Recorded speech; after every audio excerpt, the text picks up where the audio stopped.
Pew, pew, pew, pew. Meow, meow, meow. Meow, meow, meow. Meow. Yeah, yeah, yeah, yeah. Oh, gosh. Jesus Christ.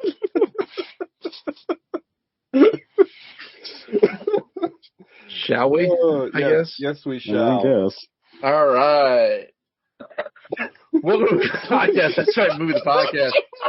It's St. Patrick's Day, but we're off theme already because it's TJ's birthday pick. That's right. And we got to watch 57 years old this week. We got to watch David Batista's Knock at the Cabin. How dare you besmirch the name of David Batista? You know whose movie this fucking is. It's M. Night Shyamalan's Knock at the Cabin. I'm going to keep it a stack. Like, Batista deserves better. Batista brought it hard. We'll get into it, but this movie wasn't his problem. Like, he did the best. It was our problem. Yeah. I'm sensing a split decision because I'll be frank, I didn't hate it. I hated here's this movie has added hatred for me because you had to read on top of it. Right. Well, about 2 weeks before this movie came out, I saw a TikTok where I didn't even know this movie was based on a novel, right? Because they were showing the previews and all, and I saw this TikTok where this guy was like, it's really weird. Like, not only did they change the title, the original title of the novel is The Cabin at the End of the World, which is a way better title than Knock at the Cabin. But the other thing is he's like on the poster and on the fucking in the marketing material, they like bury the author's name. Like, the author's name is in like small print on the fucking poster, and there's 3 credited screenwriters. It like in big print, and it's M. Night Shyamalan and 2 other ding-dongs. How you needed 3 people to write this, which is a fucking adaptation, anyway. So the guy in this video made a compelling case, because first of all, he lied to me like most people on TikTok do, because he's like, this book is great. It was one of my favorite books when it came out in 2018 or whatever. Actually, he didn't lie. He just probably has awful taste. So anyway, I decided to read the book that this was based on. I read it, and I hated the book. So I have added, this is kind of like it's not the same because your quest is even more insane, and we'll go down in movie the podcast history when you read all of the Southland Tales comics. I thought I was missing something. I really wanted to fill in all the blanks. But I ended up with more questions. I read this novel and I hated the novel. Like, I thought the novel was like up its own ass and it's terrible, but like, and we'll get into it as we I get read into the the movie. synopsis of the novel, and like, that's even too much reading for me. But there's something that happens in the novel that I'm like, I wonder why they didn't put that in the movie. Mm-hmm. And I'm like, yeah, we'll get into it because better movie. The point of the fucking book and the point of the movie, like, the book's bad, but at least it has a point. The movie to me has absolutely no point, but we'll get into that. So yeah, okay. I have extra baggage to this movie because it made me read a book. So now I'm gay, and it's just, It didn't make you. You just chose to. Look, Alex, that's your problem. I've been watching a lot of conservative YouTube, and it's telling me that gayness is a choice. So, I'm conservative now. I'm a senior citizen. Now I'm conservative. No, reading is a choice. Reading is not. Yeah. Can you? There's a shirt. There's a movie, the podcast shirt. Reading is a choice. I can't wait till my "Don't Say Books" agenda passes. Yeah. You know what? The scary thing is, don't ask, this don't day read. and age, don't ask, don't read. Don't read, don't explain, Alex. All right. TJ, can you dig up I want to do that mole fucking iceberg video, but I want to do it with like the Rogan and Brandon filter thing. Can you find out how to do that? And I'll type it up and do it. I'll see. Yeah, I think it's just like a pro. I don't think it's like anything hard. I think it's like a bot you plug in. I'll figure it out. Sweet. Or I'll see what I can figure out anyway. All right. What'd you all watch this week? I didn't watch anything. Sean. Wow. I watched something. Oh, nice. Weird. It wasn't a movie. Uh-oh. Oh. Okay. I watched a few episodes of an anime series called Cromartie High School, which might be one of the funniest things I've ever seen. Like, named after Is it based on Antonio Rogers Cromartie? It is. Yeah, and like all of his children. Kids. Yeah. No, it's like TJ will get this, and I don't know how well this will translate for everybody, but it's like a parody of Japanese hooligan high school manga and shows. Yeah. Like a River City Ransom type thing. It is a genre of Japanese, not only manga, but like media in general. Basically, you have like the gang of like high school toughs, and usually there's a rival gang of high school toughs, and they fight. It is like rival schools, except they're all just the guys in those weird, I don't know what those uniforms are called that they wear with like the tunics or whatever. Yeah. It's like East Side Story. Yeah, but it's a Far East Story. But also, dear Capcom, make another rival schools, man. Yeah, right. Oh, speaking of games that go for $1 billion, Project Justice, the Dreamcast one, that was the sequel. Oh yeah, but anyway, it's like approaching like Frisky Dingo levels of absurdity, and it's so fucking funny. Okay. One of the classmates is a robot, and he's like not like a android. He's like a clanky clank cylinder robot, but like the kind that takes like old people's heart medicine to survive, exactly. like that. Yeah, because robots are strong. Yeah. But they're kicking the shit out of him, and it's just clanking. It's like, he's clanking a lot. And they're like, well, maybe he's just really fat. And it keeps cutting to these other two characters are like, are they fucking doing this on purpose? There's a gorilla that's just in their school for no reason. And like, it's one of these like limited budget things where they, instead of just trying to go around it, they just lampshade it all the time. So like, one of the software will fuck up and one of their ears will just float across the screen and they just leave it in. Or if they can't fit everybody in frame, they'll just like stick somebody upside down on the ceiling just to get them in the shot. And it's like never addressed. This robot looks like a cylinder in a polo. Like, and his name is Mecha Tatsu or something. Like, it's very weird. I gotta watch this. His name is Shinichi Mekazawa. Mekazawa, that's what it is. And fucking Freddie Mercury also just goes to their high school for no reason, and also like not addressed what he's doing there. There's It's like in the beginning scene, it's like this real deep narration, and it's like, well, if you want to know what happened, just read the manga, and like they never address what the backstory is at all. But like the lead kid goes to borrow a pencil, so the one kid just eats it instead. But then it turns around, he's got like a whole mouthful of pencils, like that cigarette, the Counter-Strike meme. He's just eating them. It's so fucking funny, man. Like, and they're only like 10 or 12 minutes long. It's a very very Frisky Dingo there. Yeah. So I love it, man. Like I'm really into it. But that's all I watched. It looks like it's all on Amazon Prime, so I might have to dig into this. It's on. It's also on Pluto, and I believe it's on Crunchyroll. Mm-hmm. Nice. So that's all I watched, but Gobbles. Okay, so I missed last week, so I got a lot. I got 7 things. Oh my god. Yeah, I'll be quick about it. Start with 7 Psychopaths. Well, yeah, okay. Slaps. So okay. 7 Psychopaths, yes. I still haven't watched it. You should. That was Gogs thought it was me that hadn't watched it. I was like, I think that's TJ. No, it's me. Somebody, yeah. So 7 Psychopaths, everyone's great in it. Sam Rockwell's great in it. Woody Harrelson's great in it. Tom Waits is really good. Yeah. So did you guys know, what's his name? Martin, I always get his name. McDonough. So do you know he has a brother that's a screenwriter? No. Is his brother Neil McDonough, the guy that played Bison in the Chun-Li movie? I don't know. But he made that movie The Guard that I almost picked for the Buddy Cop movie month, like with Brendan Gleeson? Gleeson and Don Cheadle. He's done Anthony's brought it up. Like he had me put a bunch of his movies on the Plex. Apparently they're very good too. So I'm going to try to watch his movies as well. But he's also a screenwriter. So. I'm going to put it on Front Street though. Like I've seen 4 Martin McDonough movies, and when your worst movie that I've seen is In Bruges, and that movie's a triumph and better than most other movies in the world, you really got the sauce cheap. That dude is fantastic. So you really need to watch 7 Psychopaths, DJ, because I think you would love it.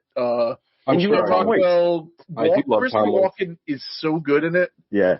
Woody Harrelson's everyone's just bringing the lumber. So Martin McDonough goated. Yeah, I feel like that he's like that kind of director that like the performances the writing too obviously goes hand in hand, but like he never has a bad performance out of anybody in his movies. Like they're just always like stellar. He's working with a lot of prestige folks too, but they all seem to give him their all. So that movie rules. Now on the flip side of that, we talked quick about the movies I've seen before. So we saw 7 Psychopaths. I rewatched Pain and Gain. It is Michael Bay's best movie. It needs to be shorter, but I do enjoy it. It's too long. but it's got everyone. You know, it's what's the opposite of stunt casting, where everyone's like perfectly suited for their role, like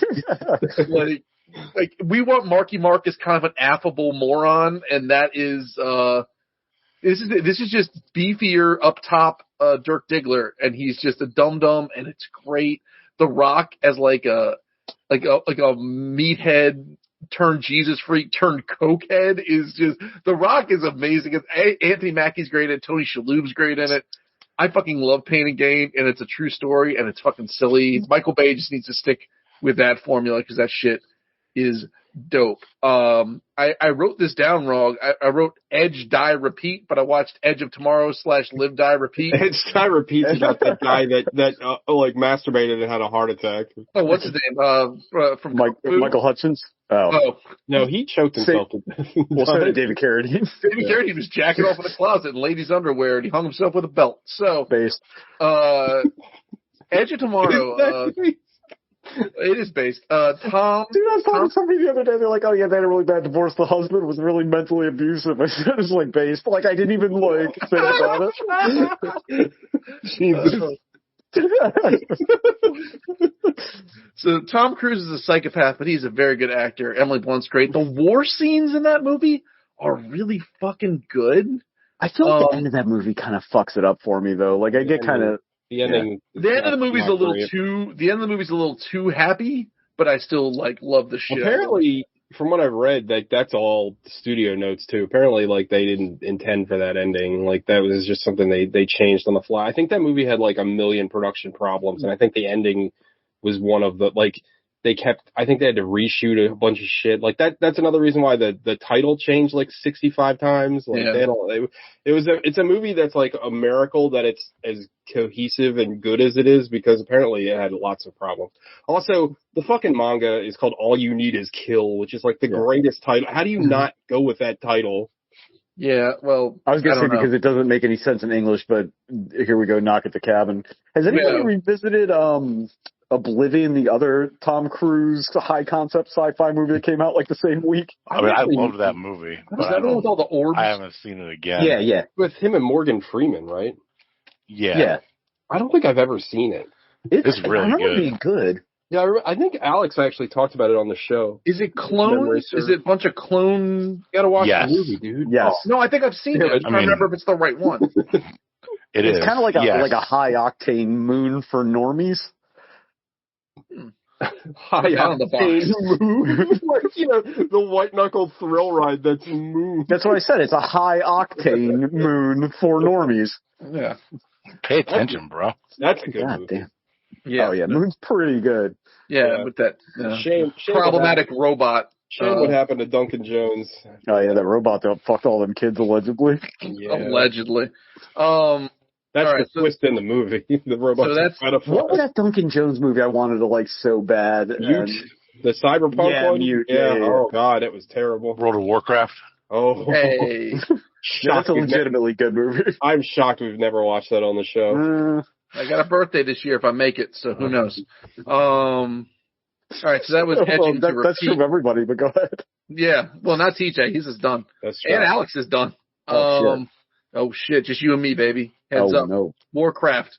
We can watch it twice. Wait a minute, was it Alex's birthday last year? I thought it was like in the fall. No, it was like 2 weeks ago. 2 weeks ago. Fuck. Yeah. Alec Aerith? Are we talking about the same guy? Oh, I was talking about Alex. I was talking about Alec Guinness. Oh, but Alec Baldwin gets Alec Baldwin's snatching every motherfucker birthday. That is true. We get to watch his cowboy movie. Hell yeah. So they're actually going to release that anyway. It's kind Bold Maneuver. All right, back to this. Edging to Repeat. I talked about that. I rewatched in preparation for Creed 3 because I want to see it. I watched Creed 2. I forgot that the bad guy in Creed 2 was Ukrainian, so that's the good guy now. So technically, Adonis Creed is the bad guy. Is that this weekend, Creed 3? It was last Friday. Oh, shit. Yeah, Creed 3. Out. Fuck, I need to go watch it. If I recall correctly, you're still barred from watching that movie by your own edict. Yeah, I know, but I've now watched it twice, so I don't know what to tell you. Well, at least he was smart enough not to bet his own genitalia on it. That is true. Hey, who won that? You won. You barely won, but you won. Well, it was one of those. It was a shaky episode. It was one of those AVP. No matter who wins, everybody loses. Yeah. Yeah, it was a touch and go situation. You were going to touch it, and then it was going to go. So now, I'll never forget going to see that with TJ, and the one guy was so stoned he thought Sylvester Stallone was CGI. Yes. Yeah. Creed 2's got a little jank to it, but it's still a lot of fun. I forgot about the conceit that they never take the belt off him because Drago sucker punched him in the first match. That movie it should get an award for making a Bon Iver song actually good because she performs that "I'll Give You Power" for his walkout. Well, the boxing scenes in that, I found out that the guy, Blade Hand or whatever, Baron Montague, whatever the fucking guy who plays. Pretty sure that's his name. Well, he was an actual boxer, like he's like in wherever his home country is. Sure. And they Stallone saw him on some training videos, like get that guy for the movie. So that was his big break, and now he's like in a bunch of stuff. Well, the guy in the first one that fought Michael B. Jordan, he was like a real boxer too, right? Stuntman Wheeler, or are you talking about? I think both of them are. Well, he's talking about the British guy. Yeah. Yeah. And going back to Ricky Conlon. Going back to Jesus Christ, Rocky Balboa. Yeah. That guy was a real fighter too. Oh yeah. Right? Oh yeah. You know, He was shit. What was his name? He was a world champ. Antonio Tarver. Yeah. Okay. He lost a fight with fucking Jermaine. I almost said O'Neal. That's the guy who played for the Pacers. Yes, Jermaine Jackson. I was saying Jermaine Dupri. Yep. Money ain't a thing. Why can't I think of his name? Anyway, he lost a fight. They think a championship fight because he's so busy dicking around with that movie. Oh no shit. Oh well, I will say this: Michael B. Jordan. Mason the Line. That's Mason the Line Dixon. Great name.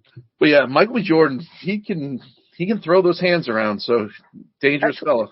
Actually, you know what the conceit for Rocky Balboa? I'm sorry, the knock at the Captain sucks, but like the conceit for how they get to that fight in Rocky Balboa is actually pretty good. Like we did fight the night, simulation, Yeah, that's they're the only one that sucks is the Tommy Gunn one. The rest of them have been great. But Rocky Balboa has zero business being good, and it's one of the better movies. You could say the same thing about fucking John Rambo, and that was great too. Like those I felt like those came out like almost back to back, and both of them were like, "Well, this is gonna suck," and then it's like, "Oh, this is the fucking shit." Both these Rocky's up there with Jaws for one of the greatest movies of all time. No doubt. I love the original Rocky. You kidding? I love the whole franchise. Like, it's one of the few where, like, I mean, everything's pretty good. More hits than misses. I mean, the only one I genuinely dislike is the Tommy Gunn one. Yeah, what is it? So they're 8 of 9, assuming Creed 3 is good? I mean, that's pretty heavy. They're better than Tom Brady. So, what's next? Speaking of which, when are we watching 80 for Brady? Oh, is there... pass.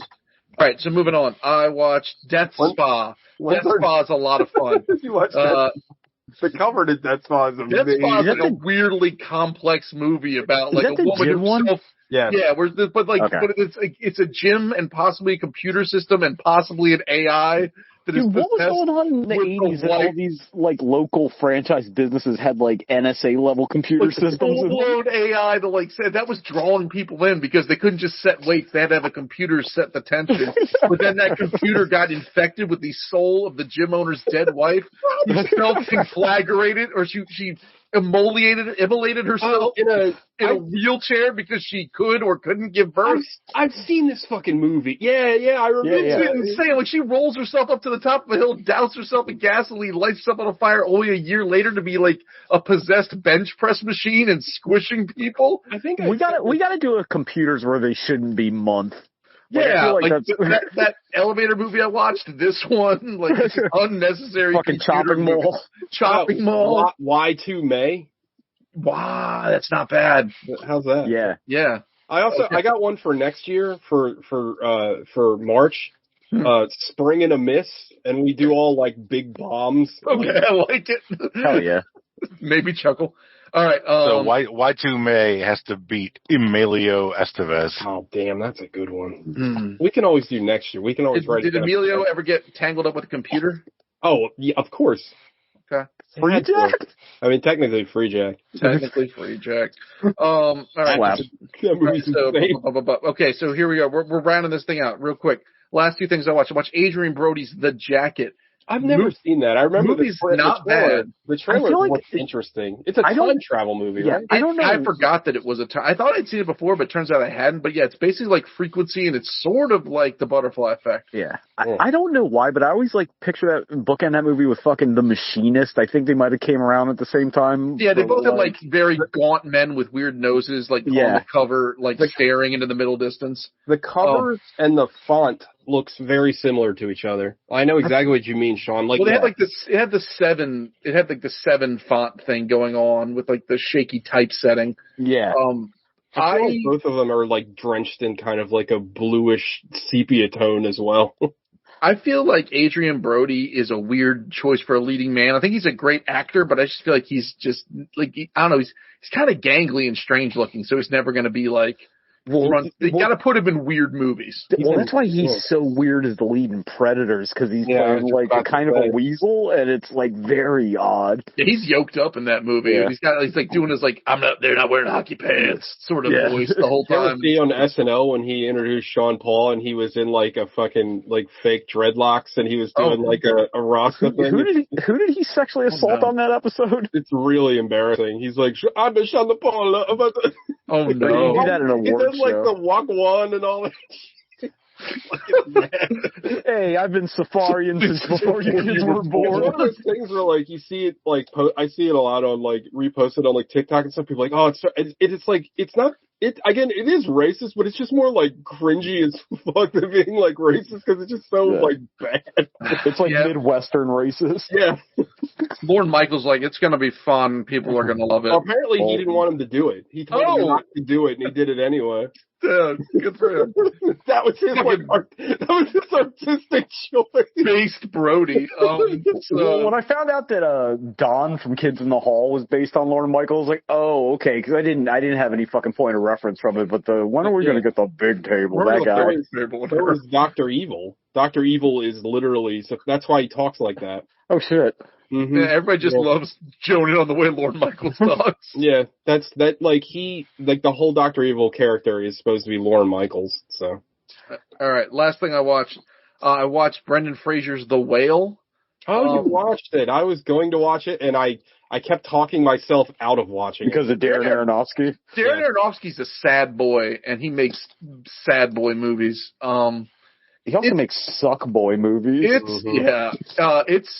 It's good. It wouldn't have made my top 5. It might have made my top 10. Hey, let me ask you a question, Gogs. Is it good or is Brendan Fraser Brendan good? Fraser's really good in it. That's all I keep hearing is that the dialogue is like really bad, but like Brendan Fraser is like very compelling. The dialogue is whatever. It's like it's all set. It's a bottle movie, right? Mm-hmm. It's kind of like its message is sort of like, it's a bottle movie because he can't get out of his apartment. Yeah, exactly. It's like sort of sad, but like it sort of wants to be hopeful. It's just like a really, I don't know. It's sort of it's a challenging. So what is the overall plot besides he's a fat guy that can't get out of his apartment? So here's the thing. The overall plot is, and this gets established very early in the film. Overall plot is, whilst climaxing to gay porn, he triggers the beginning of a heart attack, which is the same thing that's going to happen to Sean. Which basically puts him on. Is there some other kind of porn I'm unaware of? No, right. Sorry, he's just jerking off to porn. I apologize. Okay. There's no other. It's like saying a ground beef hamburger. Like, it's like how my Italian relatives just refer to Italian bread as bread. Like it's just the bread. So, we just call them nuts. So, whilst doing that, that's the tipping point of what begins like effectively a week-long heart attack / his body dying on him. So he's just on a clock, and then it's him trying to make amends with his estranged daughter and do some other stuff. Meanwhile, like his best friend, who's also a nurse, is trying to tell him to get help. He's like, I don't have the money to do so. And then you sort of slowly watch in like I tell you what, there's a couple of scenes in the movie that were kind of tough. Like, well, there's a lot of tough scenes in the movie. But like one of them that was like very relatable was like he was like looking up stuff about like his health and his weight and his like he has a blood pressure of like 260 over 118, like which means so. Yeah, I don't know what that. I was just watching a comedian that was talking about that. Like doctors just tell you a number. Like I don't even know what that. I know what you said is bad from context, but I have no concept. Like once like 120 over 80 is normal. Okay. So he is like his heart is pumping twice as hard as it should be pumping, right? And so there's a scene where he's like Googling that to see how bad it is, and then once he realizes how bad it is, like he's like trying to say maybe I can get better, maybe I can whatever, and he puts down like he has like a whole drawer full of Snickers bars. This is no hyperbole, and he's like, no, I'm not going to do it. I'm going to start being better, make better choices. He looks at that and he kind of resigns himself. He like kind of resigns himself to how sad and bad off he is.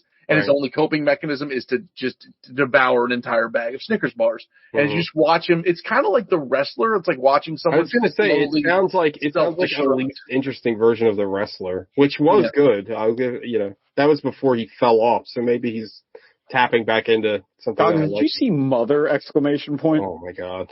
No. It's not the one about the robot, right? No. Mother is about the fucking Bible. Fucking rules. Oh, that movie, I Am Mother is the shit. That movie is great. You should watch that. I love that movie. The Mother! Exclamation point is about the Bible, and it's some of the most ham-fisted analogies you'll ever see in your life. Real quick about Darren Aronofsky. This sounds like something you do if you lost a bet, but somehow A24 has got the distribution rights for Pi, and they're releasing it in IMAX. Now, Pi Day, right? Like, that's my point. And also, like, Pi was a movie I liked when I was 18. But, like, that's a young Kino bro movie. Yeah. Like. It's super, like, low budget. And, like, I can't imagine watching that. Like, the size of the screen is not going to make that movie. It's going to look horrible in IMAX. Like, maybe he's going to put Dewbacks in it. I mean, I do remember, I haven't seen that movie literally since it came out. I do remember liking it. I have not revisited it. I remember how it ends, and I was like I'm not a fan of this movie, but you figure if they're going to re-release anything, it would be like Requiem for a Dream. Yeah, I like that movie. Well, I haven't seen it in 20 years, but I liked it when it came out. A24 pulling a Pi Day stunt. That's what they're doing. Well, no, is it like the 30th anniversary of it or something? Well, they're also like, I think they've got to deal with fucking Aronofsky, so. Because The Whale is A24. So. Yeah. Well, I'm saying it was Brendan Fraser's amazing. I think Mother was also Mother! Exclamation point. Excuse me. So should I watch it? I feel like I don't know. I mean, what the fuck do I know? Maybe it sounds like it wasn't terrible. It's not terrible. It's not terrible. It just wasn't in my top 5. And Brendan Fraser's really good in it. It's just like it's one of those. It's a Darren Aronofsky sad movie. Like if you want to feel sad. I mean, I do love sad movies. Have at it. Like, it's just kind of, like, depressing and, like, it's, like, not hopeful at all. Yeah. Like, what does that guy have to be sad about to keep making sad movies? The fact that he dumped Rachel Weisz when she was pregnant to have sex with, what's her name? Hunger Games? I can't remember her name. Jennifer Lawrence. He's going to be sad for being too based? Like, is that possibly he's sad for being, also, he looks like Adam Friedland. I don't know how he's doing it. He's just pulling them left this movie's about the Bible. It's real fucking deep. All I can say about Aronofsky, and I think he'll forever lose me, is that he passed out to, like, at press screenings of Mother! Exclamation point, he passed out like leaflets about the film's meaning, and that to me is like the cringiest thing I've ever heard in my life. Well, if you don't, like, you're right, if your movie can't. Oh, also the movie is not hard to decipher, like, at all. It's a children's movie. Like, it's fucking retarded. Anyway. Anything else, guys? I'm sorry. I hate Mother. I'm shocked that no one has punished me for picking that movie. Just like a Southland Tales level of like, let's really put TJ's feet to the fire. I don't want to do that. No, I watched it once. I don't think I could ever watch it again. Like, I think you watched it once after I told you to watch it because I was so miserable, and it's like a virus I had to spread it. Yeah, it's like one of those, hey, this smells terrible. Can you smell this to confirm how bad it is? Exactly. That's a very good analogy. Well, anything else? No, that's all the 7 films I watched. That's impressive. Yeah, go. You left. The Birthday Boy. Hurricane Boy. Real quick, because I think I watched it the week of the Molies. Did I talk about Vortex on the show at all? I don't recall that. All right, we'll get into that real quick. I watched 3 things, including Vortex. But real fast, Vortex is the newest Gaspar Noé movie. His name is pronounced Noe, I found out, but I'm just going to keep calling him No. Well, this is America, so do what you want. It's near Jasper No. This movie is fantastic, but my God, you want to talk about a sad movie. Like, the point of this movie is you'll die and no one will remember you, and it is fucking oppressively sad. Like, it's about this couple, this elderly couple, one of whom is fucking Italian horror legend Dario Argento, who learned fucking French to be in this movie, which is fucking crazy. So it's this elderly couple, and they're both dealing with dementia. The wife more so than the husband, but the husband's also just in poor health in general. And the neat thing is that the whole movie is shot. It's like the opening scene is like this opening vista of their apartment, and they're having dinner, and that's shot regularly, like that's shot 16:9 or whatever. And it's literally like the last, like, quote, normal scene in the movie. And they're talking about their lives, and they're having a drink and all. But literally after that, it's a hard cut to black, and they're in bed. But when the lights come on, you realize that the screen is cut in half.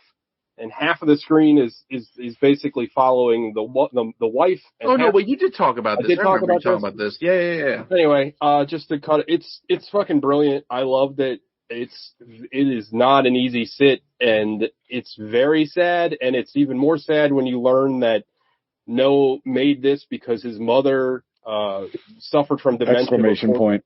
Yeah, not that one. His mother suffered from dementia, and I believe she also passed away, and this was his like way to like kind of like confront his feelings about it, and it is oof.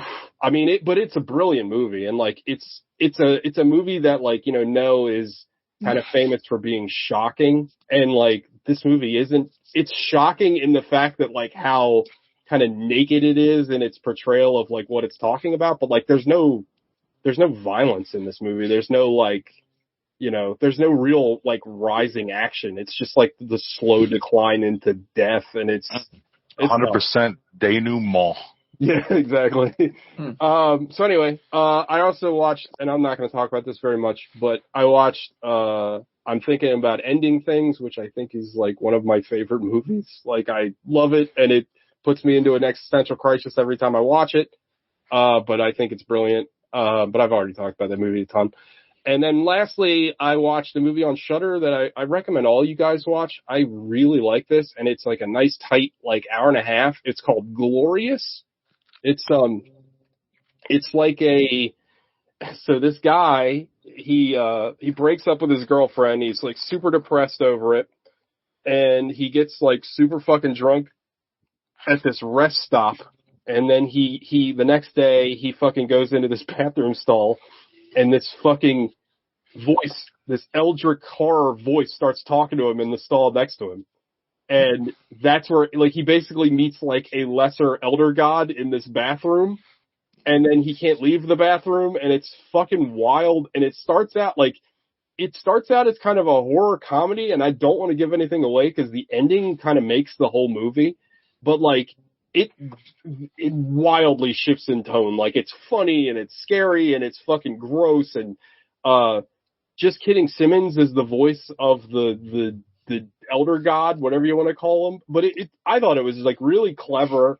I thought it was really well done, and it's quick. The setup is fast, and again, the movie itself the reason I watched it tonight is because it's like I try to watch something before the show that's like fast, you know what I mean, like an hour and a half, and it's perfect. Like, it's another great Shudder movie. I would definitely recommend it. It's very different. I like What's it called again? It's called Glorious, and I kept doing the fucking, what was that guy? Bobby Roode. Yeah.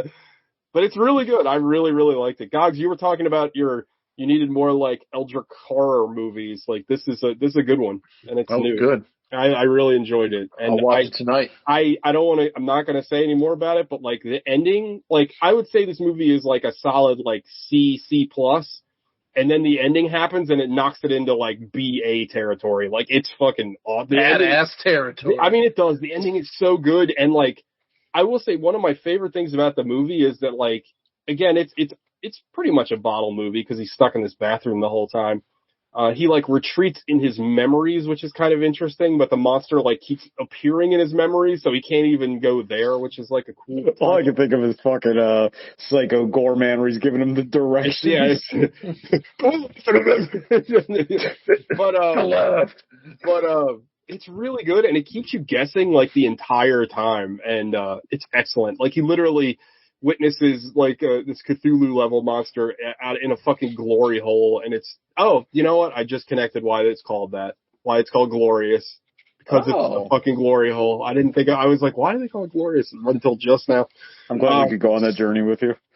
Yeah. Chicken and Demon. Personal computer. Just how I got that. Just got that. But it's really good. It's on Shudder. Another great Shudder fucking original. I highly recommend it. Good stuff. Check it out, everybody. I think everybody here on the show would really like it. So yeah. So let's talk about Knock at the Cabin. Gogs, who knocked at this cabin? Well, eventually, David Bautista in medium-sized glass. I mean, pretty much like right away. I will say, as many problems I have with this movie, it does not waste its time. It starts it gets into it, and honestly, I didn't feel like it's like. I felt like it kind of moved like the whole time. I agree. Like it was not like pacing is not. I kept waiting for the happening to happen. Yeah, we're just big chunks of nothing. But like I felt like this movie moved the whole time. Like, there was not just like the flashbacks. I thought the flashbacks fire some, but they didn't. But there weren't that many, and they weren't that long. It's not like they were like. I don't disagree with you, Alec. But I feel like they didn't add anything to like this. Like to me, it was like, why were they there? Like I think I get why the flashbacks were there. The flashbacks were there. Yeah, the flashbacks were there to kind of like demonstrate the dynamic of their relationship.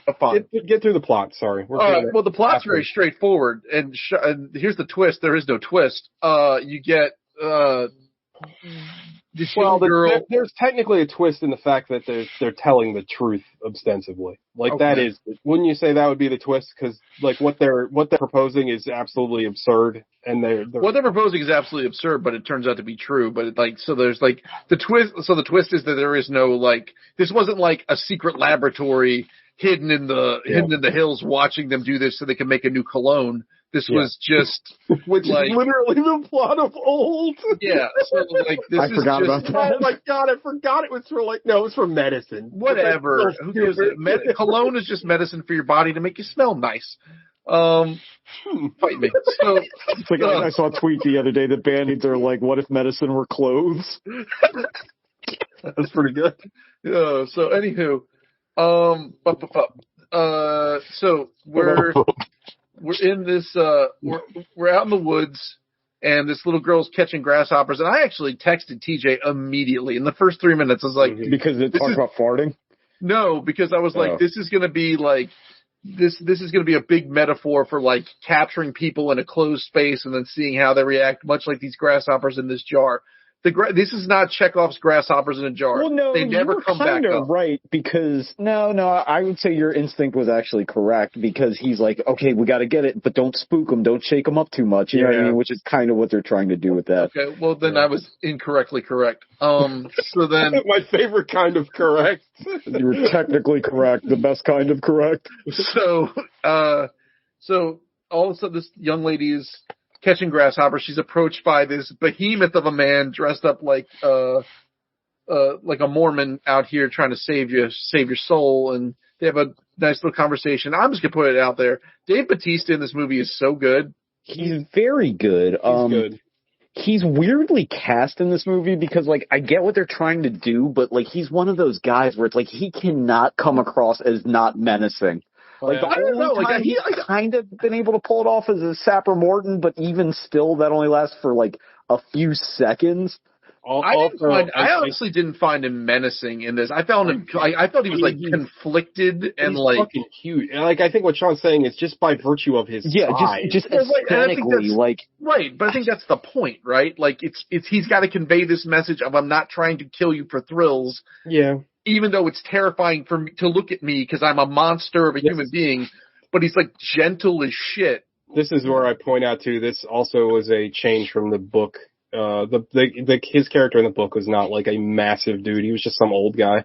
Right. So like you see, right off the bat, it's like to me, it's like an odd change. Like, I don't know, like whatever. His character, like again, I think Bautista, like I legit think Bautista is like a really good actor. Like I think he actually like, I don't know. Well, he's also the only one like.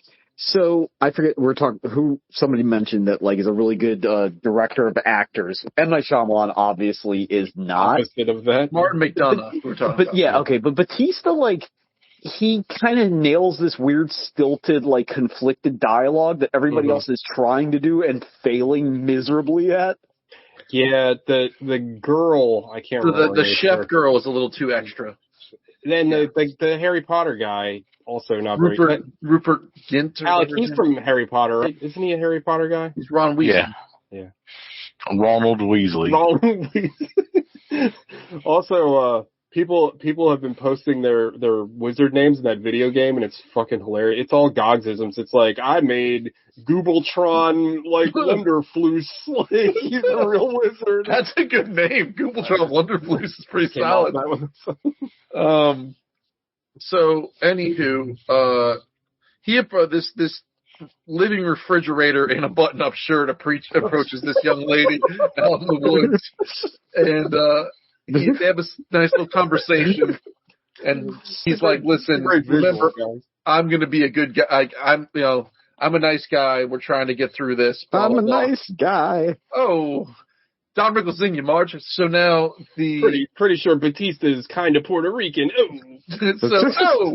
So the young lady runs back to the cabin that her and her two fathers are renting, and she's like, "Hey, there's a guy outside. Lock the doors, whatever." They all rush in, lock the doors. There is the knock at the cabin, right? So the movie happens now. Yeah, I don't know. The one father is the guy who was in Mindhunters. That wasn't the big guy from all the David Fincher movies that we like. Oh, Hoyt Wilhelm or whatever. The other guy. And he was also the fucking bad guy in the Matrix rebooted. I love that. He's a good actor, but like, man, it's like I saw him, I was like, oh. I didn't recognize either of the fathers. Also, Gogs and Alec will appreciate that. That guy to me looks like Mike Peluso, like a lot.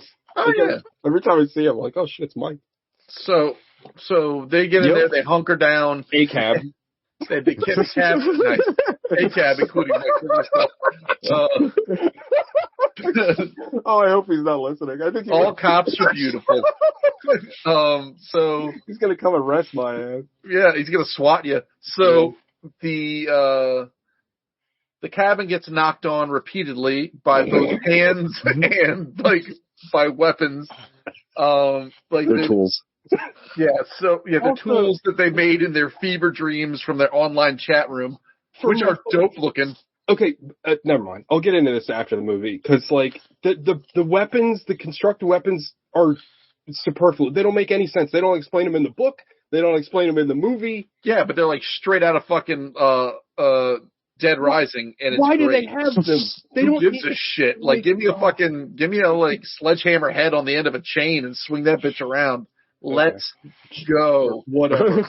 Why didn't God just tell him to get some guns? It's a lot cleaner. Because God doesn't believe in guns, jackass. Also, we don't know if it's God. So God wasn't alive when guns were invented, TJ. That happened later. Right, and then he wrote the Constitution. You know what, dude? That's a really good point. I didn't think of that. So, anywho, they knock at the cabin, they break into the cabin because no one answers the door, and then they say, "Hey, by the by, sorry to wreck your weekend, but we're going to have to, you guys are going to have to kill, the three of you is going to have to kill one of you. You have to do it on your own, and that will prevent the apocalypse from happening. Just, heads up. If you could just work with us on this one, that'd be solid." And then it's revealed sort of over the course of the film that they all had visions and dreams and saw shit. And they all had the same visions and dreams and saw shit. And then you don't know whether these 4 people, one of them is Ron Weasley, one of them is an African-American nurse, one of them is this sort of little weirdo chef, and one of them is Dave Bautista. They found themselves on a chat room. Basically the entire movie, you're kind of with the couple in the movie, who's like, you guys are fucking batshit insane. You're here to terrorize us because we're gay. You're here to terrorize us because you just get off for kicks. Yeah. You're religious fanatics. You're insane. Like, what are you fucking talking about? Can we real quick address the thing about, like, how they, like, it's weird because the movie can't decide what it wants to do. It kind of wants to normalize just having 2 fathers, but it goes out of its way to lampshade it, and then also goes back on it where the girl's like, when my teacher says it's great to have 2 fathers, it's like, it's almost like they think it's not. But then that was like, a bit much, yeah. And the thing was precocious. I mean, that's just M. Night Shyamalan's skill level of movie making. Yeah, he's not deft hand. But it's like, I don't know if this is supposed, like, if he's trying to make a commentary, like, just have them have 2 dudes in it. Like, it's not it's not, like, relevant to the plot, like, that they're trying to make, he's trying to make a commentary. Like the one flashback with the, like, oh, this is her brother or whatever. Now, to be fair, I wasn't exactly looking at the movie or listening that closely when that happened, but I assume it's like he brought his partner with him instead of the mother. Yeah, and it's like, I think it's all these little, like, I mean, all the flashbacks, right, show, like, if, I'm just going to say this right now, all the flashbacks sort of demonstrate all of the things and, like, outside bigotry and sort of, like, how their worldview formed on how they're judging these people in front of them and how their love endured and got them through everything. It's a heavy-handed metaphor. But it doesn't make any sense because, like, it doesn't, their sexuality in one way or another is, like, you would react the same way to any 5 lunatics that showed up to your house and told you to kill somebody in your family to prevent the apocalypse. Like, I don't know that the fact that they're 2 men really informs that. He's trying to make a statement, I think. Like, yeah, I don't get what it is exactly. You should call him. I should. Yeah. What's the M stand for? Does anyone know? Mike. Money? Oh, Steve. It's a silent. The M is silent.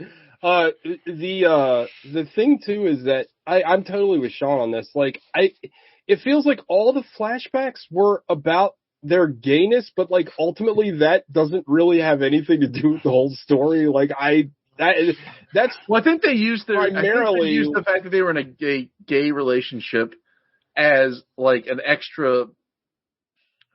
I don't want to say it applied additional, like, social pressures on them that they weathered together that a straight couple wouldn't have to deal with. But, like, here's the thing though, like, if this was a straight couple, right?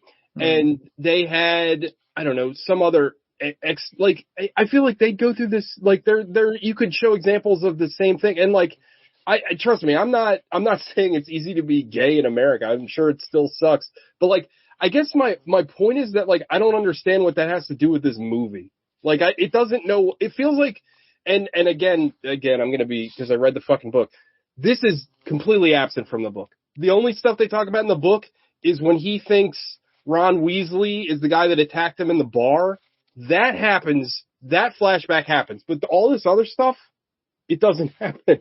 So it's like, it feels like he wants to make this kind of commentary about being gay in a gay couple in America, but, like, it doesn't know where it's going, and, like, he doesn't know what to say about it or what to add to it. So I don't, it's like he crammed another story into this already existing story and didn't know how to make them move together. I think he was trying to have, like I was saying, like, all the adversities that they went through specifically because they were a gay couple, right? Like, the parents rejecting them not being able to adopt a kid necessarily because the country they went to doesn't, won't let 2 males adopt a kid. I understand the bar fight, like, all of these things are, like, things that frame their worldview, but they still weathered them together, much like they're weathering this situation together, and their love got them through. But again, like, their worldview is not relevant to, like, the fucking gravity of the situation. Yeah, and again, like, guys, if you had, like, this is something that we talked about way back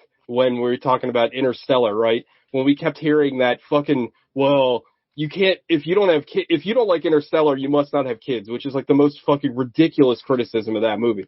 But if you had a straight family, like the desire to preserve your child's life, I think that's the part where he doesn't, like, he's not making that about them being gay. I think what he's doing, I think that's just them being a family. But I'm not talking like, but that's the thing though. That is the whole driving force. So like, again, their sexuality is irrelevant. Like, it's weird. Like, I don't disagree with what you're saying. Like, he's trying to make it a point, but I don't think it works. That's all. That's fair. I feel like he feels like it does, but ultimately, like, you could put any characters in this situation, and the drive for self-preservation, especially with a family unit, like, it doesn't matter, like, gay, straight, whatever, like, you want to protect your child. Yeah. Like, maybe if this cabin was in, like, you know, the Ozarks or in Georgia, and everybody comes in with a southern accent, and they're more, like, stereotypically, like, what you would cast as an intolerant person, it kind of makes more sense, but, like... Yeah. Go ahead. I'm sorry, but I again, I already told you this is going to be annoying, because I would say that the book... You were right. It goes out of its way to make Old Testament God. So it's kind of saying that, like, God is not happy with these people, but, like, it never, like, but, like, that's that's a real gross message, but, like, at least it's in there. Like, it's something. It gives you something. Yeah, and again, like, I'm not suggesting that, like, oh, it's like their queerness is, like, irrelevant to their worldview, which is not the point. It's that the movie doesn't know what to make of it. Like, it wants to say something about it, but it doesn't really have shit to say, so it's kind of like this is some crazy weather. Like, it just, I don't know what the function of, like, either make it a point and, like, make it mean something, like, even if it's gross, like TJ mentioned, or just don't mention it, but you're in this weird, like, half step where I'm just like, now I'm thinking about it and trying to think about, like, how it's pertinent to anything that's going on. Right. Yeah, that's how I agree. Anyway, continue. I'm sorry. All right. So anyway. Sorry, Alec. I'm more sorry to Alec than Guns. Well, that's fair. I love 15-minute tangents about stuff. That's the name of the show. It's like it's the subtitle. So they break into the house, they tie the couple up, they explain to them what's going to happen. There's like, look, we got to make a decision. You can only make the decision yourself. They refuse to make it. Well, they refuse to kill one of either husband, kill each other, or kill the daughter. So they say, okay, well, humanity has been judged, and then they just very importantly, one of them gets a severe concussion. Yeah, he gets brained. Yeah. Yeah, that's a good point. During the struggle to tie them up, the one husband gets brained.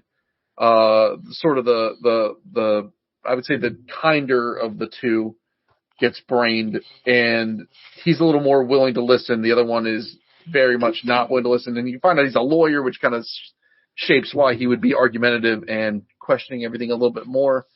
I forget what they I feel like you're doing a lot of work for this fucking movie, Chugs. I don't know. I'm just telling you what I saw. So, Anyway, they fucking they cave Ron Weasley's head in, and then that triggers the first of they could have announced them like almost like plagues or scourges on Earth, and it is a giant earthquake in the Pacific that causes a tsunami. There's a little baby one that's like, oh, this is no big deal. And then there's a big one that starts fucking up Oregon. Well, no, isn't this also where or is this the next plague where they show the footage from the beach? Yeah, they show the footage like live from the beach. And I don't understand why that worked, like how they did that. Like, he's done this before. He did this with The Visit where he doesn't understand, like, first of all, you see this beach shot and that should be like a different kind of film. It should look different. It should look like video. Also, how did this video get out? Because whoever shot this video gets engulfed with a wave. What did they fucking Snapchat? Were they live streaming it? I don't know. Like, I know that shit. Yeah, they were Facebook living it to the cloud. Yeah, Snapchat Pro. But it looked like the same. It looked like film stock. So it's like that shit bothers that. It's just so fucking lazy and stupid. Like, don't you watch movies? M. Night Shyamalan, do not understand how movies work. Like, why does this look clearly like not? Yeah. Anyway, continue. So the waves come in, they smash a bunch of shit up, and everybody's like, "Look, you can sleep on it, think about it a little bit more, but then we got some more shit going down tomorrow." So this happens. There's discussions of whether they're telling the truth, whether they're lying, what's going on, is this real? No, this is coincidence. The first earthquake that triggered all this happened 4 hours ago before they ever showed up. This is all bullshit. Fine, they come back next day. Will you guys make a choice? Everyone's like trying to be like these people. Is this also, or is it later where he determines that Ron Weasley was the guy that beat him up at the bar? He determines that right after this, right afterwards. Okay. Like that was the guy, and like check his wallet. Like we don't need to check his wallet. You find out he was using a fake name, whatever. So then like the characters, like what I'll call the Horsemen of the Apocalypse, because I think that's effectively what they're supposed to be. Literally what they are. That. Yeah. Yeah, but like the Horsemen of the Apocalypse are like fucking conquest and famine and war and death. Yeah, we know. Pestilence. Yeah. Is it? Pestilence, famine, pestilence, war, famine, pestilence, and I only know because of the X-Men comics, to be TBH. Fair enough. So now, dude, Archangel, sick design. Like, remember when Wolverine was war and had that big like fucking Shadow Run helmet? Are you kidding? Of course I remember that. Remember when he was the Age of Apocalypse and he just had the stump hand, and then at one point I didn't care for the stump because it had that weird like Aquaman, or no, that was Aquaman had the stump with the harpoon, but yeah, it was no, Wolverine had that too. At the stump hand, like the claws came out of the stump hand. It was awesome. I don't know. Age of Apocalypse rocks. So shout out X and Sugar Man. Various Mans. And Dark Beast. Yeah. Shout out to Dark Beast. Dark Beast was awesome. I always liked Dark Beast. Oh. Anyway, so back to this. Good DJ name, by the way. If Dark Beast is a good name. Dark Beast, DJ Dark Beast. That's pretty good. So Hank McCoy. We got the kids, like all the apocalypse men are like trying to make friends with everybody and like, ladies and gentlemen, we're canceling the apocalypse. That was their whole goal, was to cancel the apocalypse. They need Stinger Johnson. What the fuck is his name, Gogs? Stinger Johnson. Yeah, his name was something that was like, it was something Pentecost, Stacker Pentecost. Stacker Pentecost. So they're like, yeah, like we just play ball. Here's some eggs. Okay. By the way, I got a kid. Oh, by the way, I'm up next. Oh, by the way, there goes my brains on the floor. And that unleashed the ultra COVID out of the Wuhan lab. And now people are dying all over the place. So that's the second plague. Yeah. So now more struggles ensue. People get loose. There's a plan to get everybody free. The lawyer dad's got a gun in the car. He goes to get the gun, achieves the gun, takes a shot at the nurse. She just runs off and gives up on the whole plan. They go back inside. She comes back. She catches a hot one. She then gets sacrificed, and that unleashes planes falling from the sky. So that planes are just fucking dropping out this bitch. Yeah.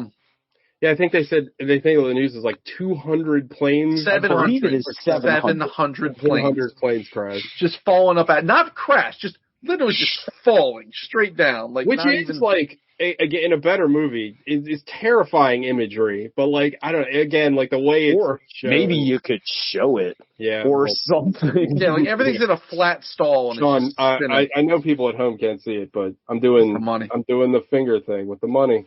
Yeah, I believe this is a Blumhouse movie, so maybe they teamed up with. If only they did this in some kind of visual medium. They teamed up with Spirit Airlines and got some planes to really drop. So now there's some more struggling. Dave Bautista gets locked into a bathroom. He fakes like he's going out of the world's smallest window, but everybody's like, "There's no way that beef weasels fit through that window." So they pop around. When I first saw that, I was like, "Oh my god!" Yeah, maybe he's Elastic Man. I hope that he didn't get outside because that's absurd. So they pop a hot one through the shower curtain, but then nothing happens. Then he gives one dude a spear. There's more fighting and struggling and whatever, and eventually Dave Bautista, he kind of resigns himself to the fact that, listen, I got to kill myself now. Heads up, if you don't do something, the world's going to end. You're only going to have minutes. I coach kids basketball, and he just opens up his veins on the porch, and that starts. Oh no, he cuts his own throat. Right? Yeah. He opens up his neck veins. Yeah. You know what? Touche. So, Touche. which that unleashes the lightning fire portion of our apocalypse show. Yeah. Of God. Yeah. So now the two husbands have a little heart to heart. It's like it becomes down to, listen, I'm at peace. I want to go. They're telling the truth. And when you kill me, when the first person dies, there is like a quick shot of it, but like he sees what he thinks is like a vision of God in the mirror, which he could also be his concussion. I also don't know why he doesn't bring this up way earlier in the movie, but anyway. He brings it up earlier. No, he doesn't. He does. He mentions he saw something. Does he mention he saw God? Well, he didn't know what he saw. A figure. Yeah. And then they're like, you have a major concussion. Like, you know. Major Concussion would be a good name for like a villain, like for the Toxic Avengers. I'm pretty sure that's the villain in the NFL. Nice. Was that what Super Pro fights? Super Pro fights. I should send you my Super Pro drawing where it's just him kneeing a fucking, awesome. like a CAT scan. They need to bring back NFL Super Pro. So, then the one husband. Your man had a fucking football power suit and fought an evil punter. Oh, I remember. I'm not familiar with I'm missing a key reference. Guys, look up NFL Super Pro. It's amazing. It was a comic book that they made. It's a Marvel comic, NFL-based superhero. Oh, he's NFL based. Yeah. Oh, yeah. Okay. Well, I'm into it. So yeah, the husband decides. So the one husband shoots the other husband while they tell the daughter to go hide in the tree house. He doesn't shoot he sacrifices himself. Like he can't. You can't kill him. I know, but he gives up himself to die. Right. Yeah. So then the other two, the other husband and the daughter get away, and then all the apocalypses end, and then they're at a diner and everybody's calling their loved ones. Did anybody else get the happening? What was it? Was the Marky Mark one the happening? That also happened at a diner. Where they went to a diner, I was like, oh no. And then everybody dipped out. It also happened in a fucking Split. It happened. Split, yeah. This one it might be the same When diner. that happened, I was like, is this another fucking Unbreakable movie? I legitimately, for a second, thought that's what was happening. The Beast is like running around on all fours in the background. Well, that is, and then that's it. Then the movie ends. Oh and shit! then, One of fucking Professor X's split personality is literally God. Wow. Just yanking planes out of the sky. Yeah. Because he hates a gay couple in the woods. Yeah, and that's the movie. They averted the apocalypse, and I don't know how I'm supposed to feel about it. It's just they averted the apocalypse, and everybody's like, "All right, cool, we're Gucci now," and they just go home. Gucci. Yeah. All right. So the big change that I was talking about. So in the book, when he's going for the gun, Batista's character and him are struggling with the gun, and they accidentally shoot the little girl, right? And then after they shoot the girl, they get tied up again, and they end up the two husbands end up killing the Batista character, and then the waitress girl is the last one of them to be alive, and she actually like sympathizes with them and helps them get to their truck. But she explains that even though the daughter died, the daughter didn't die or like they didn't choose her to die. So she's not like quote a sacrifice.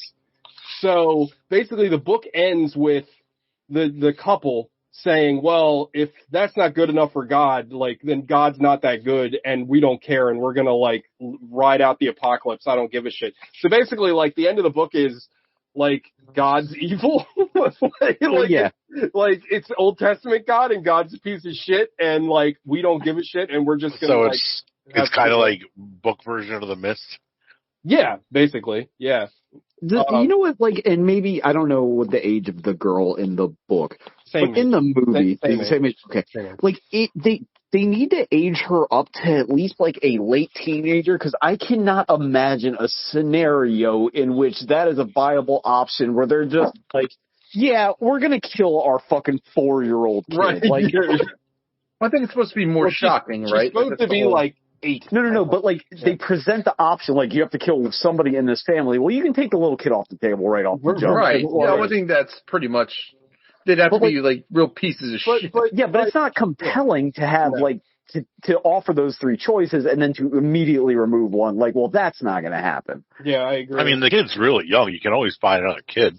And I mean, adopted it. they probably got her for free. It's a Chinese girl, and it was a fire sale. But the thing is, my point is that, like, again, I have to underline this. The ending of the book is a fucking cop-out, and I don't like it, and it's stupid. But, like, at least it's an ending. This is just like, well, it's over, I guess. I know you brought up the, how kind of gross the messaging of, like, why it's that couple is in the book, but in the movie, like, there's some throwaway line Batista has, and God bless him for actually getting through this line. Like, I think it's your love that means why. Like, are they the only couple on Earth that loves each other, or are they the most loving? Like, what? Like, I honestly think that's what they're trying to get at. Like, they are. That's insane. Yeah. Of the most loving. But, like, so many of these things, like, the movie, like, I know I just said it when God saw it, but, like, the fucking improvised weapons, like, what was the point of that? Like, somebody tell me why they needed to do that. Well, we saw it in our vision. Well, why? Like, for what? Like, just buy some machetes. Like, and also, it's not. That's not how God works in, like, every story. God tells you. You gotta make what crazy shit to do. You gotta build that big ass boat. I guess. Yeah. You gotta cut this. You gotta. That makes sense. Like, when I was asleep last night, God told me to cut the skin off the end of my dick. So now we're all gonna cut the skin off the end of our dicks.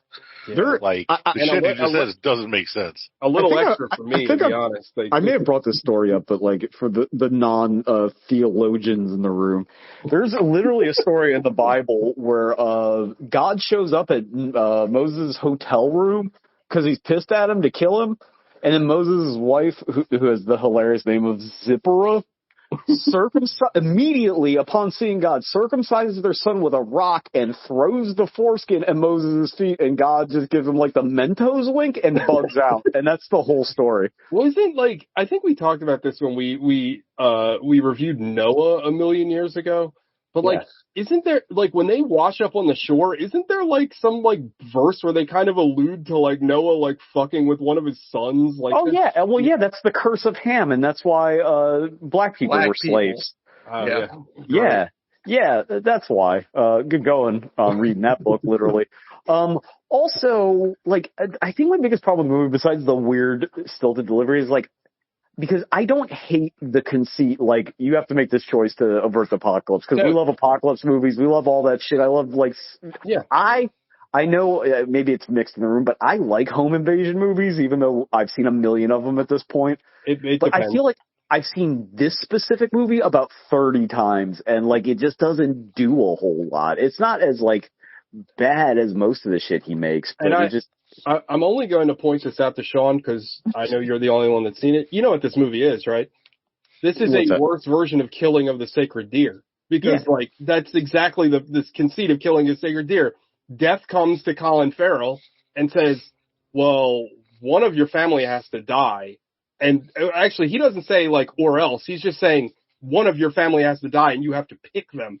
And then eventually he can't make the decision, so he literally hilariously, like, blindfolded, spins around with a gun. Like, that is a better version of this movie. But that has a lot lower stakes and involves, like, a personal curse, which is, like, is still, like, goofy. But it's ostensibly, like, the same idea. Like, I feel like it's just, like, but I don't understand, like, why it's, like, these people on their fucking IRC message board have decided that it's this couple this family unit that needs to separate to avert the apocalypse. I think it's like whoever's in this cabin. Well, but here's the thing. None of us can answer that question because the movie or the book does it. They do, and Sean, you write stuff. You're a good writer. They do the lazy thing where they just go, well, it's God. It's unknowing. So it's just like, it's lazy. It's just like, well, it's why. I don't know why, because God's will is unknowing. But I've had these very specific visions that, like, that I can quote chapter and verse, and I've remembered all this stuff, but God put us in all these places, but, like, just whack one of these dudes, like, or have them whack themselves. I don't fucking know, but you guys all have to kill yourselves until they do it. Like, it's just, the mechanics of this are very confusing. I'm going to pass the microphone to Alec. Alec, what was your favorite aspect of this movie? Was it the religion? I know you're a very religious person. You're very pious. We call Alec the pious Alec outside of the show. I don't know if you know that. I'm the most pious probably out of like all the religious pious people. I'd have to say I'm the piousest. Good old Pontius Alec. Man, we're just rolling out molehill shirts. The pious. Anyway, Alec, I concede the mic to you, my friend. Wait, what was your question? Was my favorite part the religion? What was your favorite part? You don't have to say the religion, but I was going to say there's not like a ton of overt religion. It's just alluded to. There's not like Catholicism or Christianity or blah blah blah. I don't know. Like I went into this expecting like nothing, but I guess maybe Rian Johnson was a silent producer because my expectations were subverted in a good way. I thought the performances were good. What you were saying, TJ, about the filming when they're on the beach, I was like, what is this? Yeah. Like, that makes no sense. And the camera is like underwater for like a full 10 seconds being swept in a tsunami and it's still filming. It's just and that's just laziness. Like, how did no one like watch the dailies and we're like, well, how does that work? Like, we all put a filter on it. It's fine. Exactly. And like, we're all like, you know, we all have video cameras in our phones, so we know how this shit looks and how it works. Like, how do you not understand this at this point? You know what I mean? Yeah. I don't know. Overall, like, yeah, some of the dialogue isn't great and some of the acting is over the top, but I thought compared to, I don't know, everything he's done since Split, like, this is a fairly well-made, coherent movie, and I liked it. I thought it was fairly enjoyable. I will agree that it is the most coherent thing that he's made that we've watched, maybe ever. I mean, I don't know. We watched Unbreakable, didn't we? Or did we watch The Sixth Sense? No. We watched one of his early. No, we watched one of his early Signs. Good ones, didn't we? We watched Signs. Signs, yeah. We went in and we were like, okay, one of these is gonna. We didn't watch Sixth Sense and we didn't watch Unbreakable, but we were like, well, Signs is good. I remember we went in and we're like, oh no, like it was not good. Yeah, it's not as good as I remembered. I remember really liking Signs. Bro, people like defend that movie so much, and I'm always like, have you watched it lately? Like, it's not very good. All right. Anything else you want to say before we get into Five Knuckle Shuffle? Birthday time. Five Knuckle Shuffles. Alec. I'm gonna give this a 7. Like, I thought it was pretty good. Like, it's something I would watch again at some point. It wasn't that long. Like, I feel like it was barely an hour and a half. If it was over that, I'd be surprised because I didn't feel bored or like I didn't feel. I think it was pretty quick. I think it was pretty short. Yeah, I didn't feel like it was like dragging or anything at any given point to the point where I was like getting like bored to tears or anything. An hour 40. So when you take the credits out, it's probably an hour and a half or so. It gets right into it. I loved that it had that old Universal logo from like the 80s. Oh, yeah. Maybe even a little older. Yeah, I guess it wasn't Blumhouse. I thought it was Blum. Never mind. Not. I don't know that I would feel the same way about the whole movie without Batista.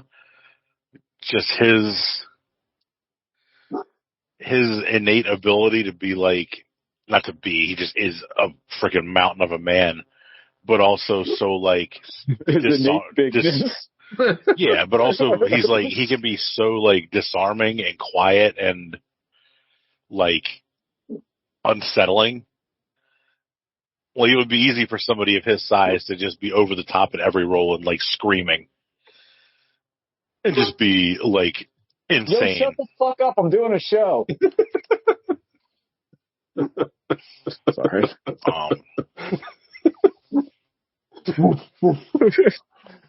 Your dog hates M. Night Shyamalan. Yeah. So much. Hates Kino. Your dog only watches Michael Bay movies. Oh yeah. Transformers. He just watches the second half of The Island. Not gonna lie, the new Transformers looks kind of sick. It looks pretty cool. I didn't know they do it.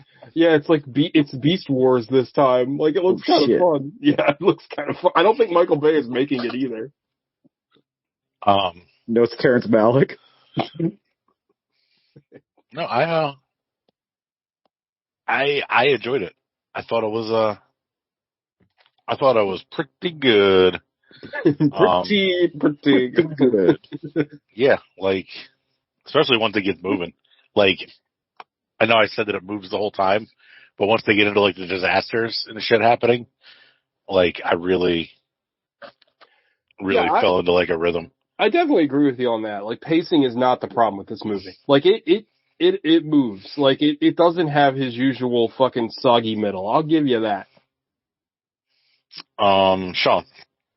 It's like a 3. I love Batista, and like he is like I think hands up and down the best wrestler actor and one of the best like athletes turn actors ever. I mean, he's very, very good, and like Alex dead on the money. Like he's so like discomfortingly soft spoken in things that I think it lends itself really well to this kind of performance, and just like he does interesting shit. And I'm always excited to see what he does, minus that one like taxi cab movie he did, and he's done a couple of those like rock adjacent type films.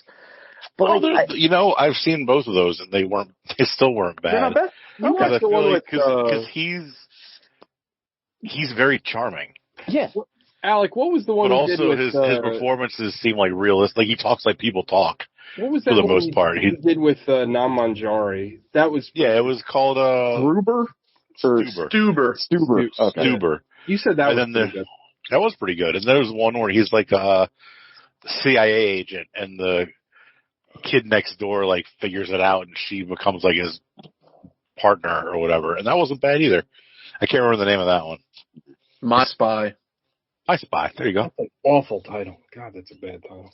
Like, and I don't know if this is just a function of adapting the book, but like this movie needed another pass on the script because like I don't hate the conceit at all, and I feel like they fumble it quite a bit, and by the end it's like, oh, it's like it's so like unambiguous what happened, but the whole movie is set up for it to be ambiguous, and that can work. Like it works in what's the John Goodman Alien? The fucking the Cloverfield movie. Cloverfield Lane. Yeah, but that movie's like actually really good, and like full of good performances. 15 minutes. At the end, yeah. Well, and it's not even the last 15 minutes. It's like 4 of the last 15 minutes. They just kind of stitched in.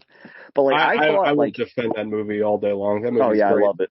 I don't. Unfortunately, like I disagree with like the prevailing theme in the room that everybody's like fairly good in this movie. I think most of them are like really bad. Like if you don't believe anything, please believe that I am a nurse, and if you can make eggs, you can make anything. And then Shyamalan's like goofy ass fried chicken air fryer cameo that like I know he's going to be in the movie, but I didn't need it. And he's like, oh, we're going back to the diner again because that's where like all his parlor scenes involve omelets for some reason. I don't know if that's some weird kink that he has.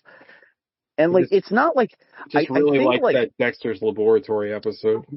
Yeah, I feel like I would be curious if this was like an After Earth where nobody knew it was an M. Night Shyamalan movie, how people would react to it. Because I think a lot of the reaction, it seems like, is like because we saw Old and because some people saw The Visit right. And all the other just like abject dog shit that he's made. And maybe because this is an adapted work, like it's a little bit more coherent. Although, like, again, like, you pull on a thread and the whole thing just kind of falls apart. But I don't know, man. Like, I'm not going to remember this. Like, I'll just remember Batista. And, like, they go through the whole rigmarole of having the weapons, but they don't really show much. They show the one guy getting shot, then they show the girl gets killed off screen. and then he slits his throat with a regular ass knife, but that's really not shown. You get it, but it's like, well, what's the point of introducing all these like? It's also fucking... R-rated, so like, why didn't you show all this shit? Yeah. No, like, what's the point of introducing all these like whammo weapons and not really doing a whole lot with them that you see? Like, so I don't know, man. Like, it's just kind of like it just kind of exists for me. I don't hate it, but I don't have any strong feelings towards it one way or another. Gobbles. I'm actually gonna get. I'm with Alec on this one. It's a 10. It's perfect. Don't change a thing. Make more of these. I want to see the Apocalypse 2 with everyone back to You know, I was thinking of this movie. You know what movie ends with the apocalypse that fucking rocks? Cabin in the Woods. Yes. Yeah. The hand of God. The hand of God just some eldritch horde just annihilates Sigourney Weaver's I was ready to make an anti-apocalypse movie where it's like some guy finds out that Utopia's coming and he's just like, no, that sucks. I don't want that. He's just some like fucking tumor, and he just goes out this way. That's a good bit, dude. That's a pretty good premise. You should run with that. I like that a lot. Before the last angel blows the horn to announce the beginning of paradise. The idea would be like he like sees he has visions like these people do, but like it's like really boring, and like all the TV shows that he likes are canceled. He's like, well, fuck this. Like, he sneaks into a Russian nuclear silo and decides to blow the whole place up. It's like fucking Lionel Hutz when he imagines like the world everybody he's like, we can't have that. Strap up. Nate, if you're listening, just write it because I don't want to do that. That's a good idea, dude. I like the idea. Thank you. Fun idea. Well, anyway, I liked it. I liked it a lot more than I thought I liked it. Maybe it's to Sean's point. Maybe it's because everything else M. Night's done recently that we watched has been just abject trash. We watched all his recent movies. Well, we haven't watched The Visit. We never watched The Visit. Thank God. But my birthday, we'll watch Lady in the Water. Oh, no, please. Oh, no. That's where he has like an extended he puts a character in the movie that's a movie critic. And you like, oh, God. Oh. Poor Paul Giamatti. But no, anyway. The guy that's the movie critic he's in a lot of the Christopher Guest movies. He's Enid's dad in Ghost World. I forget the name of Bob that actor. Balaban. Oh, yeah. Bob Balaban. That guy's great. Yeah. But Giamatti's in that movie, though, right? He's the main character. Yeah, he's the main character, yeah. So, I don't know. I like Batista in it. I was there for the story. It moved at a clip. I thought the acting was good. I was interested. I liked the fact that the twist wasn't that this was all being done for some viral ad campaign. So, like, this is. I thought as far as M. Night Shyamalan movies lately, this wasn't terrible. Like, sure, the wacky weapons weren't explained. There's a lot of stuff that wasn't explained, but I sat there and when it was done, I was like, oh, I kind of like that. So. It's not great, but it's not heinous. I didn't walk away angry from it. So they heinous because they anus. Like I say, I really liked the performances. I kind of, it's a really weak hopeful message, but it's a hopeful message. I typically like hopeful movies. Is it really? Well, the world's saved at the end, and the family. But under the whim of a god that was just like, yeah, I guess this is fine. God's being God. Don't get me wrong, God's being a dick. But the fact that the dad's still there to see his daughter grow up, and the whole thing was based. The one guy was willing to sacrifice himself because he loved his family. There's stuff like that. I don't know. That strikes a chord with me. I think I don't know. Anyway, that's fine. Well, anyway, that's still a 7, regardless of what you think about it. So, TJ. It's a 2. I fucking hate this movie. It's a movie with no fucking point. They took a story that already was bad, and then they took any kind of teeth that the story had, and they took them out, and they added nothing. Again, I don't know why you'd see this book, and you'd be like, oh, cool, I want to adapt this. And we've talked about this before with something like Watchmen, where Zack Snyder completely misses the point of fucking Watchmen. Well, how do you read this book and you're like, okay, yeah, I'm gonna adapt this, but then I'm gonna take out any kind of again, the messaging in the book is fucked up and I don't like it, and I'm not really sure what the writer was getting at, but at least it's something, you replace it with nothing. Like, you take out, like, again, like, so they avert the apocalypse. Great. But, like, then why did I sit through this? Like, I feel like they changed it, and then you don't give me any reason. Like, in a better movie that you change the point of this movie, like, you redeem God in some way, or you make it so that, like, you do something, right? Because this has the triple X problem of 1 million satellites hitting. It's like, I'm not a fucking physicist or a ballistics expert, but I feel like 800 planes falling out of the sky would be roughly equivalent to a nuclear holocaust. It goes back to the same thing. It's God, so, whatever. I guess God. Jet fuel can't melt. Yeah. A human spirit. I don't know, but like the dialogue, something that I think only Sean has brought up, the dialogue is fucking horrendous in this movie. Like, it's painful. Well, it's bringing up the whoever, I must have been TJ brought up Yorgos Lanthimos movies. It's like those performances are all tilted and pitched and weird, but like Shyamalan doesn't have the vocabulary to do it, so it just comes across like everybody's reading a technical manual. Or what's his name? Riley Stevens, the guy. Yeah, Stearns, yeah. Stern. I don't know why I always want to say it. But like, this movie isn't. But the other thing is the Riley Stearns and Yorgos Lanthimos. They are trying to make it stilted and weird. M. Night Shyamalan doesn't know how to write. So he's just, like, it's just stilted and weird because he doesn't know how to write. Like, and I give Bautista all the credit in the world because he's trying his heart out. And you said it, Sean. He is doing the most with the worst dialogue I've ever heard in my life. But, like, he is a very good actor. He's very convincing. And he's able to project a level of vulnerability, which is very impressive for a guy, again, his size. I do agree with you that he's miscast in the fact that, like, he's just too big. It's not his fault, but, like, He can't help that he's, like God said, a refrigerator in a suit and tie. Like, it's not his fault, but, like, visually, it just doesn't work. Like, in the book, when the couple's struggling with that guy, it's believable. When Bautista is struggling with you, all bets are off. It's like Commando level. Like, you know what I mean? And I know that they don't make it a big deal that he's fighting and he's just struggling to kind of protect things. But to me, this is a movie with, like, nothing in it. Like, I don't understand why this movie was made, and I don't understand, like, the overall point of this movie, like, at all. Like, when this movie was over, I was like, what was the fucking point of this movie? Ultimately, I didn't feel like it was suspenseful. Like, and I didn't feel like, I don't know. And again, like, obviously a lot of my expectations are going to be spoiled by me reading the book. I should have probably read it afterwards. But, like, I don't know. Like, I just don't understand what this movie, I don't understand what this movie was for. Like, I don't know why you'd make this movie. Like, I don't understand what's the point of the movie. I don't understand why you'd adapt this from the book. I understand why they buried the writer, because they changed, like, probably the most crucial part of the fucking book.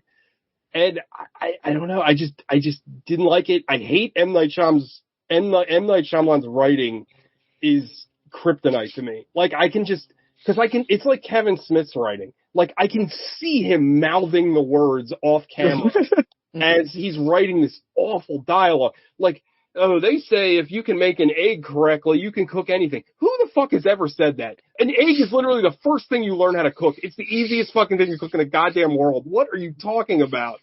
Like, the only acceptable egg cooking monologue is LL Cool J's omelet monologue in Deep Blue Sea. Not fair. I don't know, man. I just had, like, again, like, overall, I will agree, I will concede that this is concise. This has an A to B, and it's not boring. But overall, I just look at it and I'm like, what's the message of this fucking movie? Because I don't think the movie knows. It's like, it's hard to be gay in America is the message. I guess love conquers all. I guess, like, I don't fucking know this, and I don't think M. Night Shyamalan knows. So I hated it. I don't hate it as much as I hated fucking Glass, because Glass was fucking boring as shit and didn't, like, nothing happened. Glass, more like ass. But at least this movie was quick and it had Batista in it. But like everything else, like I thought the acting was really bad besides Batista. The kid was annoying, precocious kid's fucking obnoxious all day long. The rest of the cast, like the rest of the Four Horsemen, completely forgettable. Batista really carried the movie. Like on his giant shoulders, he long carried enough the movie to be interesting. And like maybe if one of them has like second thoughts or something, like, hey, should we really be doing this? Like, well, are you? They try, right? Because the nurse is like, the nurse is I know you think I'm a religious freak, but then blah blah blah. And it's like, No. I'm saying amongst each other. Like, like there's no conflict amongst themselves. No. Yeah. Well, I mean, I think they tried to with like when they were looking at the TV and like, oh, that wasn't enough, and then the first. He knew it wasn't enough. Like, I agree. I again, like, I agree with Sean where I feel like if this had another pass with a better writer, like if somebody else made this movie, you can take this conceit and turn it into something more. And I mean, like, you can go, please go away from the book. Because the writer of this book doesn't know how to make the conceit better either. But you can take, like, if Martin McDowell fucking made this movie, it'd be better. Because the other thing is that the Four Horsemen aren't characters. They're just like, they are names that have like, oh, I used to be a drunk, but now I work at the electric company and now I'm trying to make things better. Oh, I'm a waitress. Oh, I have a kid. Oh, I'm a nurse. Like, those aren't characters. They're professions. That's not a fucking character. The only one that has any character is Batista, and that's by virtue of him elevating the material. It's not. I don't want to mention this before, but I have a kid. Like, don't you think that would be pertinent to mention when you're trying to get somebody to like deal with their kid issue? You know what I'm saying? Like, why wouldn't you mention that? That seems like that would be useful. I don't know. And again, like, what the improvised weapons don't make any sense. They don't come up. They're not explained. Like, the reason it's this couple isn't explained. The way, like, why it's these four people is not explained. It's all just, oh, this is God's will. Like, fuck you. Like, that's so lazy. It's so boring. It's, you know, I said this. So a 2, right? Yeah.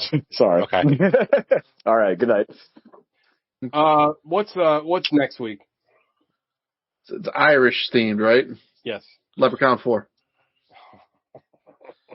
Is that in space? In space. In the hood. That is in space. All right. Yeah. Leprechaun 4. God, I've seen this already too. You asshole. We can all join agreeing. It's not as fun as you remember. I hate to tell you this. Leprechaun 4 nonetheless. It might be more fun because I watched 3 of these movies in a row. But anyway. What? I'm sorry, I missed it. What are we doing? We're watching Leprechaun 4. Which one? Is that the hood one? No, in space. Oh, okay. All right, everybody. All right, good night, Alex. Sorry. Yeah. Good night, boys. All right.